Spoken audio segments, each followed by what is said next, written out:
ఇట్లాంటి కేసులు మనకి కనిపిస్తూ ఉంటాయి, మీ కేసు. సో ఎందుకు ఇట్లాంటి పెరిగిపోతారు? మనం చూసుకుంటే అట్లాగే నాగబాబు గారి వాళ్ళ డాటర్ నిహారిక, తను కూడా అలాగే. No, I think industry is just a portion of the society. సొసైటీలోనే ఎక్కువ అవుతున్నాయి కదా. ఇప్పుడు ఇండస్ట్రీలో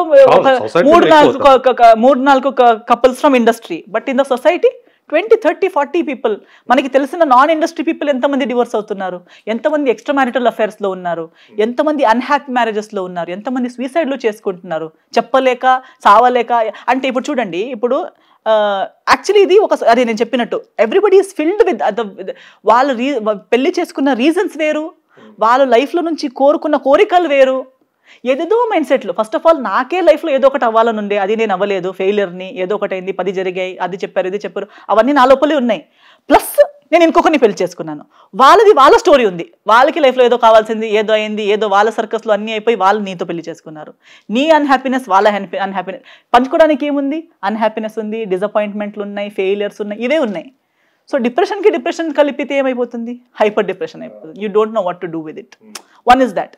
ప్లస్ ఇంకొకటి సొసైటీ కూడా చూడండి, సొసైటీ ఈస్ వెరీ హిపోక్రెటిక్. ఇప్పుడు నేను డివోర్స్ చేసి బయటకు వస్తే నన్ను అంతలా జడ్జ్ చేశారు, అంతలా బ్యాడ్ కామెంట్స్ కూడా చాలా మంది ఇచ్చారు, నన్ను ఇప్పుడు కూడా జడ్జ్ చేసేస్తారు. అదే నేను భరించుకోలేక స్ట్రెస్ అయిపోయి సూసైడ్ చేసుకుని ఉంటే, అమ్మాయి బ్రతకాల్సింది, ఎందుకు సూసైడ్ చేసుకుంది, ధైర్యంగా ఉండాలి, ఎదురించాలి, మీ ఫ్యామిలీకి చెప్పాల్సింది, నేను చేసిందే చేయాలి అని రాస్తారు కామెంట్ లో. ఇప్పుడు నేను ఏం చేశాను చూడండి, అది చేయాల్సింది అని కామెంట్ లో రాసేవారు. నేను సూసైడ్ చేస్తుంటే ఆ సూసైడ్ వీడియో కింద లేదా సూసైడ్ న్యూస్ కింద రాసేవాళ్ళు, you gave up very easily, నువ్వు గివ్ అప్ చేయాల్సింది కాదు, నువ్వు ఫైట్ చేయాల్సింది, నీ ఫ్రీడమ్ కోసం నువ్వు ఫైట్ చేయాల్సింది అని రాసేవాళ్ళు. ఇప్పుడు ఫైట్ చేసిన వాళ్ళు కామెంట్స్ కింద ఏం రాస్తారు? నువ్వు చచ్చిపోవాల్సింది, నువ్వు దీన్ని, నువ్వు అది, నువ్వు ఇది. బాగా ఎదుర్కొన్నారా మీరు? రియల్ గా లేదు, రియల్ గా ఎవరు చెప్పరు. రియల్ గా ఏమవుతారు? అంత సోషల్ మీడియాలో ఉన్నారు కాబట్టి. అవును, సోషల్ మీడియాలో లేదు, నాకు పర్సనల్ గా ఎవరు పంపించలేదు, బట్ ఓవరాల్ గా చెప్తున్నాను. సమాజం ఇప్పుడు రీసెంట్లీ ఒక young, I think north Indian అనుకుంటా, బ్లాగర్ ఒకరు, అంటే అతను I think is a queer community నుంచి అబ్బాయి, కానీ అమ్మాయి లాగా డ్రెస్అప్ చేసి దాన్ని క్వియర్ కమ్యూనిటీ అని చెప్తారు కదా. So he's to dress up like that, make videos. ఆయన చేస్తున్నాడు, young boy, 16 years old boy. అతనికి పెట్టలేని కామెంట్స్ అన్ని బ్యాడ్ కామెంట్స్ వేసి అతను సూసైడ్ చేసుకున్నాడు భరించుకోకుండా. 16-year-old boy. తప్పేముంది? That was nothing wrong. Even if it is wrong, who are you people to write a comment under? అతనికి కామెంట్ చేయడానికి అతని అమ్మ నాన్న ఉన్నారు, అతని అమ్మనే అంటున్నారు. నాకు పర్లేదు, నా కొడుకు ఎలా ఉన్నా నాకు పర్లేదు, నా కొడుకు నేను చూసుకుంటాను. ఆయన హ్యాపీగా ఉండేవాడు కదా, మేకప్ వేసుకోవడం ఇష్టం ఉంటే మేకప్ వేసుకుంటాడు. ఇప్పుడు సూసైడ్ చేశాక నువ్వు గట్టిగా ఉండాల్సింది అంటే మీరు తగ్గరు, మీరు మీ బ్యాడ్ కామెంట్స్ రాస్తూనే ఉంటారు, టార్చర్లు ఇస్తూనే ఉంటారు. First you push him towards suicide, and then when he commits suicide you shouldn't have committed suicide. నువ్వు ఫైట్ చేయాల్సింది. మేమింతే, మనం రాస్తూనే ఉంటాము, మనం నోటుకొచ్చింది చేస్తూనే ఉంటాము. నువ్వు చచ్చిపోకూడదు, నువ్వు బ్రతికి ఏడవాలి, అది చూసి మేము ఆనందపడతాం. అంటే ఇది ఎలాంటి సాడిజం? చచ్చిపోయేలాంటి మాటలు మీరు మాట్లాడతారు, కానీ మళ్ళీ ముందుటి వాడు చచ్చిపోకూడదు, బ్రతకాలి అవన్నీ విని. అంటే ఇవన్నీ కూడా బేర్ చేస్తూ బతకాలి. సో ఇవన్నీ సాడిజంలో ఒక్క పరిచయం లేని మనిషికే మన మీద ఉంటే మనతో పాటు ఉన్న వాళ్ళకి ఇంకెంత లేదు. ఇప్పుడు పెళ్లి చేసుకునేటప్పుడు ఇలాంటి ఈగోలు లేవనుకుంటున్నారా మీరు? పెళ్లి చేసుకునేటప్పుడు కూడా ఉంటాయి కదా ఆ ఈగో క్లాష్లు అనేది. నేను నీకు ప్రాబ్లమ్స్ ఇస్తాను, నువ్వు చచ్చిపోకూడదు, నువ్వు బ్రతకూడదు, నువ్వు వెళ్ళకూడదు, నువ్వు ఉండకూడదు, కానీ నేను నీకు టార్చర్స్ ఇస్తాను, ఎక్కడ వెళ్ళిపోతావు నేను కూడా చూస్తాను అనే సాడిజం ఉంది. ఎంత ఉన్నాయి అలా. ఇప్పుడు మనం వెబ్ సిరీస్ అని చూస్తున్నాము, క్రైమ్ సిరీస్ అని చూస్తున్నాం. ఇవన్నీ స్టోరీస్ ఎక్కడి నుంచి వస్తున్నాయి? మన సమాజం నుంచే వస్తున్నాయి, మన సమాజంలో జరుగుతున్నాయి. సో ఈ రోజు ఇన్ని సూసైడ్ తయారవుతుంది. ఇది ఈ జబ్బు మా సమాజంలో ఉంది. ఈ ఇష్యూస్ అన్ని, ఈగో కానీ, అన్హ్యాపీ మ్యారేజెస్, స్ట్రెస్, టార్చర్లు, ఇవన్నీ చూపిస్తాను చూడు. ఈ క్రైమ్లు, ఈ సూసైడ్లు, ఈ divorce is just one of this side effect of this mind set. ఇది మైండ్ సెట్ ఇస్ ఇంకొకరికి ఇవ్వడానికి మన దగ్గర మంచిది లేదు, we don't have love, we don't have happiness, we don't have satisfaction. నాకు నా చైల్డ్హుడ్లో ఏదో ఒక దెబ్బ తగిలింది, నాకు ఏదో నా కోరికలు తీరుకోలేదు, నాకెవరు అడిగేవారు లేరు, నాకు లవ్ లేదు, నాకు ప్రేమించేవారు లేరు, ఇంకెవరి దగ్గర ఉంది వాళ్ళకి టార్చర్ పెట్టాలి, ఇంకెవరికి ఇలా మాట్లాడే ధైర్యం ఉంది వాళ్ళకి చెత్త మాట్లాడాలి. అంటే నేను వాళ్ళ ముందు వస్తే మాట్లాడే దమ్ము నాకు లేదు, వాళ్ళలాగా నా కోసమే మాట్లాడే ధైర్యం కూడా నాకు లేదు. కానీ ఇంకొకరు వాళ్ళ కోసం వాళ్ళు మాట్లాడి మంచిగా బ్రతుకుతుంటే అది చూసే మంచితనం కూడా నాకు లేదు. అది చూసి నేను వాళ్ళ కోసం హ్యాపీ అయ్యే అంత మంచి మనసు కూడా బట్ ఇలాంటి వాళ్ళు ఇప్పుడు సొసైటీలో ఎక్కువ మంది ఉన్నారు. There are many such unhappy, unsatisfied, depressed souls and minds in our society, which is why ఇవన్నీ అన్హెల్దీ థింగ్స్ ఆర్ డెవలప్. వీళ్ళంతా కూడా సోషల్ మీడియా మీద పడి అందరినీ కూడా టార్చర్ చేస్తా ఉంటారు. ప్రతి దాంట్లో మీకు పొల్యూషన్ కనిపిస్తుంది, సోషల్ మీడియాలో కూడా కనిపిస్తుంది, మీడియాలో కూడా కనిపిస్తుంది, రియల్ లైఫ్ లో కూడా కనిపిస్తుంది, మ్యారేజెస్ లో కూడా కనిపిస్తుంది. సో ఇది సెలబ్రిటీ డివోర్స్ అనేది just one of the factors. అన్ని మనుషులు జరిగేది మన లైఫ్ లో కూడా జరుగుతూ ఉంది. సో అది మనం చేసింది, మన మీద లైట్స్ ఉన్నాయి కాబట్టి బ్రైట్ గా కనిపిస్తుంది, మిగతా వాళ్ళది చీకట్లో జరుగుతుంది కాబట్టి అది మనకి తెలియట్లేదు, వాళ్ళకి తెలుసు వాళ్ళు ఏం చేస్తున్నారు అనేది అందరికీ తెలుసు, అది డిస్కస్ అవ్వట్లేదు, బయటికి రావట్లేదు. సో దాని అడ్వాంటేజ్ వాళ్ళు ప్లస్ గా తీసుకుంటున్నారు. మనం ఏమి దాచుకోలేము, ఏం జరిగినా అలా ఓపెన్ లైట్స్ అండ్ కెమెరా ముందే అయిపోతుంది కాబట్టి దాచుకోలేము. అంటే మీ ఫిలాసఫీ, అంటే మీకున్నటువంటి మానవ సంబంధాల మీద కానివ్వండి, రిలేషన్షిప్స్ మీద కానివ్వండి, చాలా కాంక్రీట్గా మీ యొక్క అభిప్రాయాలు ఉన్నాయి. మీ ఐడియాలజీ కూడా చాలా మెచ్యూర్డ్గా కనిపిస్తూ ఉంది. కానీ అయినప్పటికీ కూడా ఈ 4-5 సంవత్సరాల్లో మిమ్మల్ని అట్రాక్ట్ చేసేవాళ్ళు కానీ ఎవరు మీకు కనిపించలేదా? అంటే లైఫ్ని షేర్ చేసుకునే పర్సన్స్ ఎవరు కూడా మీకు తగలలేదా? యాజ్ ఫ్రెండ్స్ తగిలారండి. అంటే I have very good set of friends now who I definitely know are my friends. They are more than family అని చెప్పొచ్చు. ఎందుకంటే బ్యాడ్ టైం వచ్చినప్పుడు ఎవరు మన వాళ్ళు అనేది క్లారిటీ ఎక్కువ వస్తుంది. అవును, మన దగ్గర ఎవరైతే వచ్చి నిలబడతారో. ఎస్, ఇప్పుడు చాలా మంది బ్లడ్ పంచుకున్నారు, చిన్నప్పటి నుంచి నాతోనే పెరిగారు. మీరు మ్యారేజ్ గురించి మాట్లాడుతున్నారు. ఇప్పుడున్న కాలంలో ఎలా ఉందంటే, నాతోనే ఒక్క ప్లేట్లో తిని నాతో పెరిగిన నా ఓన్ కజిన్స్, నా మదర్ నాకు ఒకటే, నేను ఒక్కనే పుట్టాను, సో మదర్స్ ఏం కాకపోయినా ఒకే మదర్ పిల్లలు అన్నట్టు నా కజిన్స్ ఉన్నారు, నా మంచి క్లోజ్ ఫ్రెండ్స్ ఉన్నారు. అందరూ ఎలా అయిపోయారంటే టైంతో పాటు కొందరు నాకు నేమ్ ఫేమ్ వచ్చినప్పుడు కొంచెం దూరం అయిపోయారు. ఓ పెద్దవాళ్ళే, మేము మాట్లాడలేము, నేనేం చేంజ్ అవ్వలేదు, నేను ఇలాగే ఉన్నాను. కానీ వాళ్ళకి ఆ ఇన్ఫీరియారిటీ కాంప్లెక్స్. బట్ అది ప్రొజెక్ట్ చేయడం ఏంటంటే నేను పెద్దగా అయిపోయానని, వాళ్ళ థింకింగ్ చిన్నదైపోయిందనే చెప్పడం ఏంటంటే నువ్వు పెద్దగా, పెద్ద మనిషిలే, నేను మాట్లాడలేదు, వాళ్ళనుకుని అలా దూరం. కొందరికి ఏదో అంటే కొందరు నా క్లోజెస్ట్ కొందరు ఎలా అంటే ఎంత సిల్లీ ఇష్యూస్ అంటే, ప్రైమరీ నుంచి హై స్కూల్కి వచ్చేసరికి నాకు హైట్ వచ్చింది, నేను వాళ్ళకి నా బెటర్ లుకింగ్ అనేది అందరు చెప్తారు కదా, అది మళ్ళీ సమాజం చెప్తుంది కదా, ఓ చాలా బాగుంది కదా, మీ ఫ్రెండ్ ఎంత అందంగా ఉందో, నువ్వు చూడు ఎలా ఉన్నావు అన్నది చెప్తారు కదా. చెప్పగానే బయట వాళ్ళు ఏదో ఒకటి చెప్తారు. మన ఫ్రెండ్షిప్ ఏంటో మనకు తెలుసా? కానీ దానికిన్నా ఎక్కువ, మన ఫ్రెండ్షిప్ కిన్నా ఎక్కువ అది ఎక్కువైపోయింది. ఈమెకి ఎక్కువ అటెన్షన్, ఎక్కడ వెళ్ళినా వాళ్ళు అందరూ ఈమె వెంటే పడతారు, ఈమెతోనే మాట్లాడతారు, ఈమెనే అందం అంటారు. వద్దులే, నువ్వు ఉండి, నేను ఒక్క ఆమెనే, వాళ్ళందరూ ఫ్రెండ్స్ ఒక గ్రూప్ అయిపోయారు, నేను ఒక్క ఆమెనే ఉండిపోయాను. అలాంటి పాలిటిక్స్. సో అప్పటి నుంచి చూస్తూ వచ్చాను నేను, హై స్కూల్ నుంచి ఇవన్నీ observations. But I never felt bad because I think it is human nature. అంటే తెలిసిపోతుంది. And sometimes I feel bad for them that they feel these silly things are so major in life. అంత పెద్ద విషయం అది ఒకటి.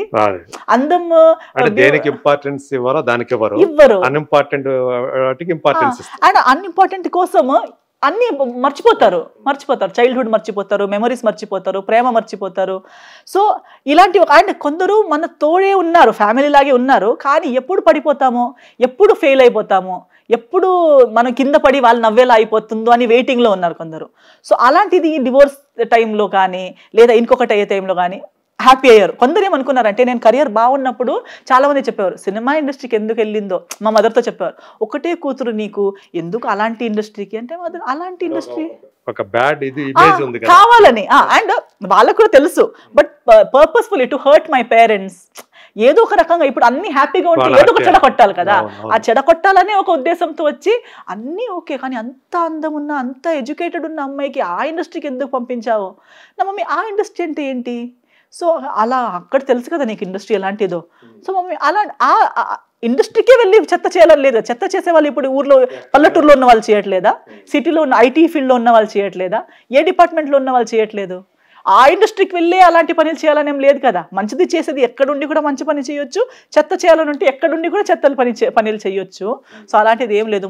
మా కూతురు ఏంటో మాకు తెలుసు, అలాంటి అవసరం లేదు. అప్పుడు ఆగిపోయారు. పెళ్లి అయ్యేసరికి చాలా మంది అనుకున్నారు పెళ్లి చేసుకుంటే ఇంకా అమ్మాయి కెరీర్ అయిపోయినట్టే, ఇంకా అయిపోతుంది అని ఫుల్ హ్యాపీ అయిపోయింది. ఇంకా సినిమాలు చెయ్యొద్దంట అని చెప్పి ఒక రౌండ్ గాసిప్, ఇంకా సినిమాలు ఆపేస్తుంది, ఇంకా ఎక్కడ, ఇంకా పెళ్లి అయిపోయింది కదా అన్నట్టు హ్యాపీ అయిపోయారు. అప్పుడు సగం కట్ అయిపోయారు కొందరు. తర్వాత డివోర్స్ అయిపోయేసరికి ఇప్పుడైతే 100% ఫినిష్ అమ్మాయి, ఇంకా అమ్మాయి ఎదిగేలా లేదు, ఫుల్ స్టాప్. ఇంకా ఇప్పుడైతే ఒకవేళ పెళ్లి తర్వాత సగం ఉన్నా కూడా ఈ డివోర్స్ తర్వాత అయితే ఏముండదు, ది ఎండ్ ఇంకా అని చెప్పి అప్పుడు పార్టీ చేసుకున్నారు సగం మంది. అది కూడా జరగలేదు. సో అలా అయ్యి సడన్ గా ఇప్పుడు బై దాట్ టైం నా మమ్మీకి కూడా డాడీకి కూడా కొందరి మీద అయినా కొంచెం ప్రేమ ఉండే, లేదు వీళ్ళు మన వాళ్ళు, వాళ్ళు మన వాళ్ళు అనే ఫీలింగ్ ఉండే. కానీ ఇవన్నీ అయ్యేసరికి ప్రాపర్గా I think it was an eye opening situation, not just here, even personally. We clearly realized who really wants మన మంచిది ఎంతమంది కోరుకుంటున్నారు, ఎంతమంది చెత్త దగ్గరుండి చెత్త జరగాలనే వెయిటింగ్ లో ఉన్నారు, ఎవరు వాల్యుయేషన్స్ ఎవరు కాదు అనేది మనకు అప్పుడు తెలిసిపోయింది. So at the same time zero expectation నుండి వాళ్ళు అసలు మా లైఫ్ లో ఉండాలని కూడా తెలియని మనుషులు ఉన్నారని చూపించారు. They were there. లైక్ మిమ్మల్ని మనం ఎప్పుడు కౌంటే చేయలేదు.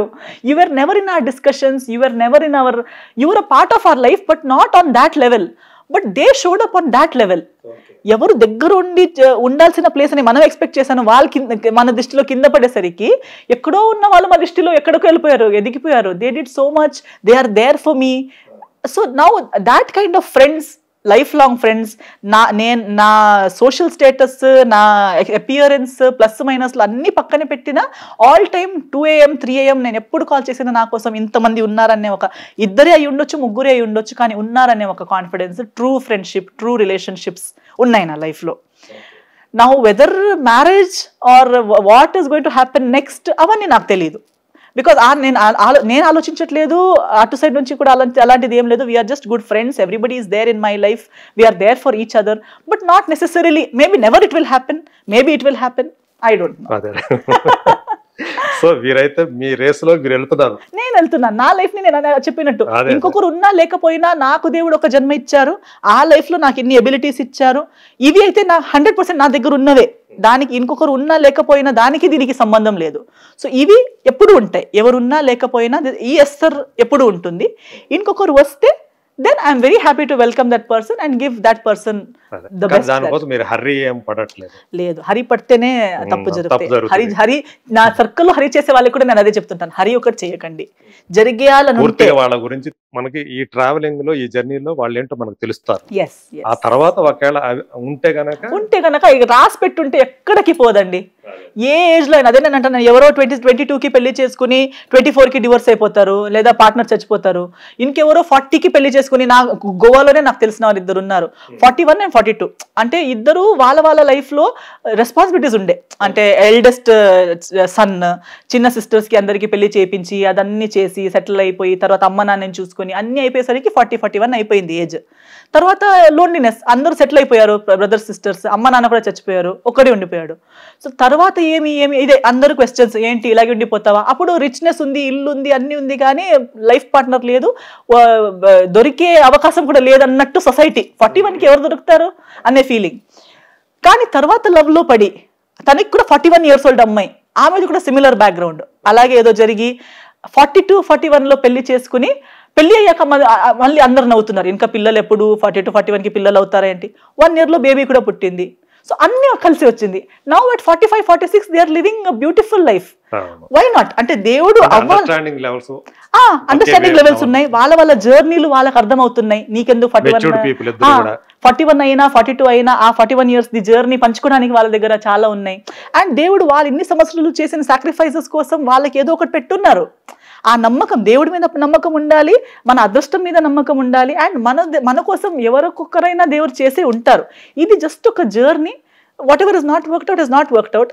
ఎవరు వేరే వాళ్ళది లైఫ్ చూసి అయ్యో వాళ్ళకి అయింది కదా నాకు అవ్వలేదు కదా అని ఆలోచించడం ఫూలిష్నెస్. మన జర్నీయే వేరు, ఇంకొకరి జర్నీయే వేరు. ఇప్పుడు నేనే హీరోయిన్ గా ఉన్నప్పుడే చాలా మంది మీరు మిస్ అయిపోయారు అనుకోవట్లేదా, మీరు ఆ హీరోతో చేయాల్సింది, ఈ హీరోతో చేయాల్సింది. But my journey is totally different. ఇప్పుడు మేబీ ఐఎమ్ నాట్ వర్కింగ్ ఒక హీరోకి పక్కగా హీరోయిన్ గా డాన్స్ చేయట్లేదేమో నేను, లేదా చేయలేదేమో, చాలా మంది పక్కన హీరోయిన్ గా డాన్స్ చేయొచ్చేమో, చేయలేదేమో ఒక్కప్పుడు. But do I regret it? Not really, because my journey is totally different. I developed in a different angle altogether. ఒక వేరే పాత్. ఇప్పుడు నా పాత్లో ఈ పాత్కి ఏమంటారు, హీరోయిన్ అని పిలుస్తారా, క్యారెక్టర్ ఆర్టిస్ట్ అని పిలుస్తారా, ఏమని పిలుస్తారో నాకు తెలియదు. కానీ me as an artist, I have made my own way. I am happy in that way, and maybe I ended up in a totally new direction. కొన్నిట్లో లీడ్ యాక్టర్ గా చేస్తున్నారు, కొన్నిట్లో క్యారెక్టర్స్ చేస్తున్నారు. నాకు ఇష్టం వచ్చినట్టు నేను ఉన్నాను. అండ్ దీనికి నాకు ఏం కావాలి? మనకి ఇష్టం వచ్చినట్టు బ్రతికే పవర్ దేవుడు మాకు ఇచ్చారంటే దానికి నాకు ఏం కావాలి? లైఫ్ లో కావాల్సిందే ఇది కదా, that you should be able to live life on your terms. Success వేరు, success on your own terms is వేరు. So I'm doing what I like, what my heart feels right, what my mind feels right. And most of all night వెళ్ళి బెడ్లో ఇలా పడుకోగానే 2 minutes నిద్ర వచ్చేస్తుంది నాకు. దానికి నా గ్రేట్ అచీవ్మెంటే లేదనుకుంటా. ఎందుకంటే ఇప్పుడు ఎంత సక్సెస్ రావచ్చు, ఎంత ఉండొచ్చు, కానీ నైట్ వెళ్ళి కళ్ళు మూసుకోగానే అన్ని టెన్షన్లు ఇవి అవి రిగ్రెట్ గిల్ట్లు ఉండి నేను పడుకోకుండా ఆ స్ట్రెస్ లో ఉండడానికి చేసేదంతా చేసి వర్క్లు అన్ని నా వరకు నేను హ్యాపీగా ఉండి చేసి నైట్ కి కూడా ప్రశాంతంగా పడుకునే అంత ప్రశాంతం మైండ్ దేవుడు నాకు ఇచ్చారనేదే నాకు గ్రేటెస్ట్ గిఫ్ట్.